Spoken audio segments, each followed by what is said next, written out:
ایسا نہیں تھا کہ نیاز الدین کا دل خواہشوں سے یکسر خالی تھا، بلکہ چند چھوٹی چھوٹی معصوم سی خواہشیں اس کے اندر پروان چڑھتی رہتی تھیں اور گاہے گاہے اپنا حلیہ بدلتی رہتی تھیں۔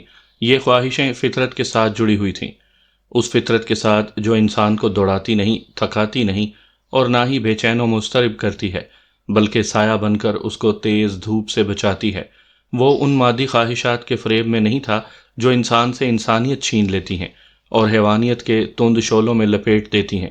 وہ ان مادی خواہشات سے کوسوں دور بھاگتا تھا جو انسان سے انسان کی انسانیت کی خوبی چھین لیتی ہیں، جو رشتوں کی تمیز ختم کر کے نفرتوں کو جنم دیتی ہیں، جو انسان کو بھگا بھگا کر تھکا دیتی ہیں اور اٹل موت کی طرف دھکیل دیتی ہیں۔ اس کی سب سے بڑی خواہش فطرت کی تلاش تھی۔